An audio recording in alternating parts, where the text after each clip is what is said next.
Persuasion secret number 4. Number 4, celebrity. So Fyre Festival, how many of you know about Fyre Festival? This made headlines across the world. Probably one of the biggest scandals, public scandals at least, in the public. Netflix has a documentary. That's right, Netflix. Actually, as an action item, I'm actually going to ask you to watch a Netflix documentary, but we'll get to that in a bit. But Fyre Festival, it was just amazing. Long story short, this young guy, Billy McFarlane, he actually, if you ask me, he looks pretty young. He looks pretty young. He doesn't look like he's a sophisticated CEO, older kind of guy at all, right? But what he did was he leveraged celebrity. So he leveraged the crap out of a celebrity and he sold this event. He talked about it like it was the biggest event of the century. I watched the trailer. I thought it would be the coolest damn thing. You watch it, as soon as you watch it, it makes you feel like, holy crap, I want to be a part of this, right? And what he did was he partnered up with this guy named Ja Rule. How many of you guys actually know who Ja Rule is? Comment below. I'm actually curious about this. So Ja Rule, he used to be a rapper. He had maybe like 3 or 4 famous songs out there, right? He's got one with like, damn, I can't even remember these girls' name. To me, they're like one-hit wonders, right? But basically, he found this out-of-date celebrity named Ja Rule, partnered up with him, which gave him instant authority, instant persuasion power over the public.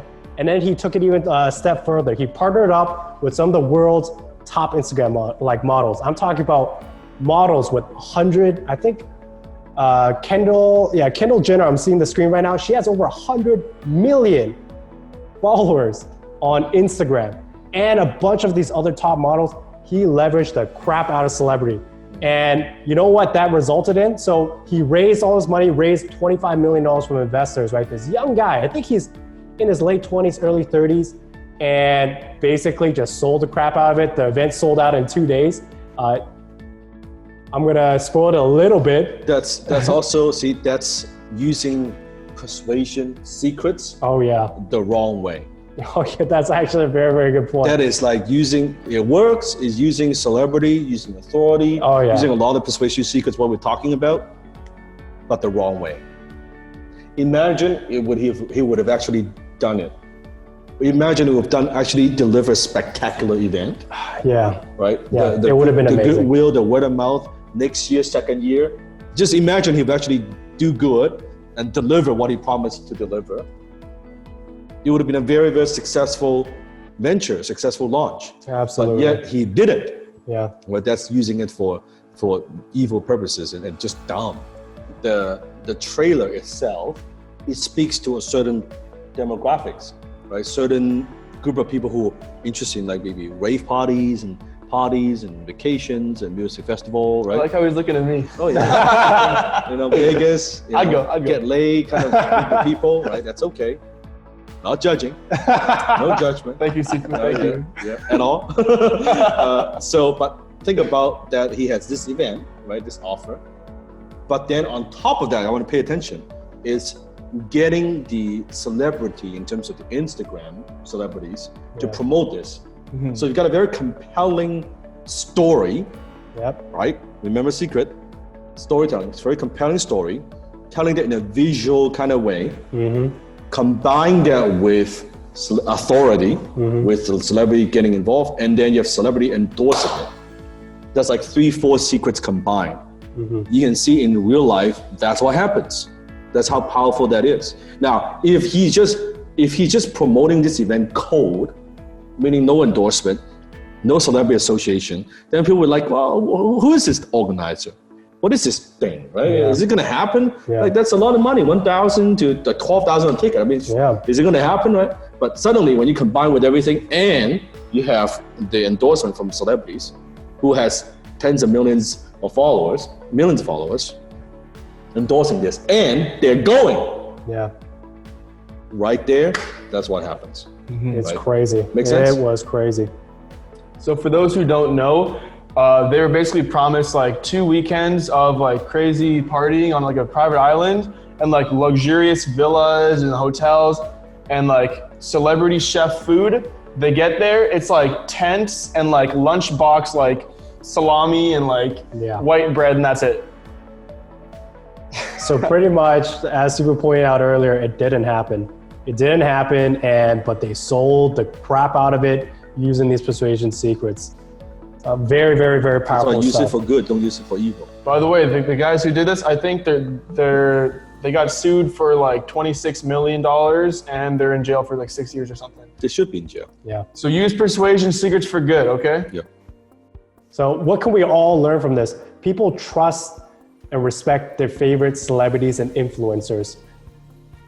Do whatever you can to leverage their celebrity in the eyes of other people. Use celebrity in everything you do. Yeah. So pretty much like a lot of times when you hear the word celebrity, who do you think about? You think about maybe like Brad Pitt, Johnny Depp, whoever is in the mainstream media, right? But nowadays, Sifu is a freaking celebrity. Like we go everywhere, we fly. It doesn't matter if it's the smallest town in US. We went to Japan inside of like an arcade place. People are coming up to Sifu, right? That is celebrity. Nowadays, this definition of what a celebrity is shifting, right? So I don't want you to get caught up on like, oh, if I have a business, I have to get like someone that's in the movies to do this.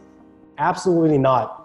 Just like how Billy McFarlane, he didn't get like the best actors. Actually, Kendall Jenner is pretty big, but all of the other people that he got for this campaign were smaller micro influencers, right? And actually for HTC, what we did was we partnered up with Brian Tracy. Brian Tracy, do you guys know Brian Tracy? Let me take a look. Yes, yep.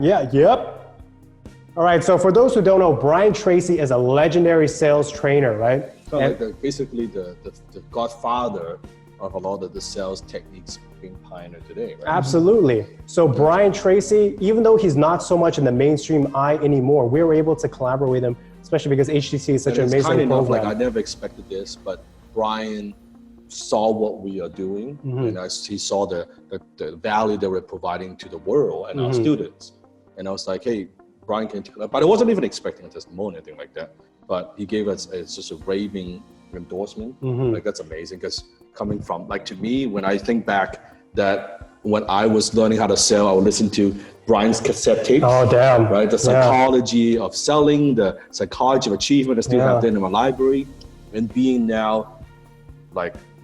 recommended by someone at that level, someone who's listening for so many years, I'm truly, truly honored. But goes back to celebrity, doesn't mean that you have to have the mainstream celebrity.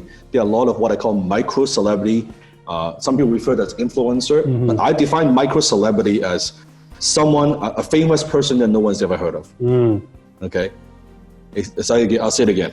It's micro celebrity. It's a famous person that no one's ever heard of. So meaning that they could be very well known and popular within a certain vertical, certain industry, but outside of that mainstream, that nobody knows them. That they're not someone who walks in the street that people will walk up to, and it's just they're very famous it could be something like in the dental industry, right? They're very famous in the chiropractic industry.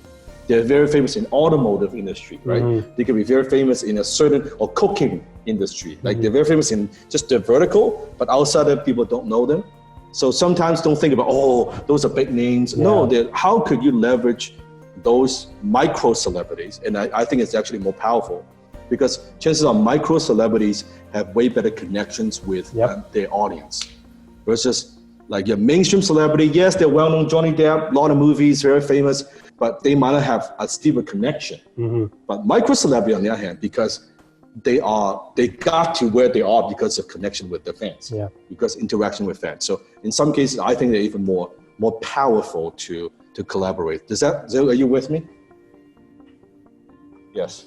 And it could be a small celebrity. It could even be a local celebrity. Yes. Like if you're in a small town, and let's say there's someone in your town who's a very, very famous artist, like maybe this person loves making music, and they're well known in your town. If that has something to do with your, like let's say you own a restaurant, you say, hey, this person visits my restaurant like once a week.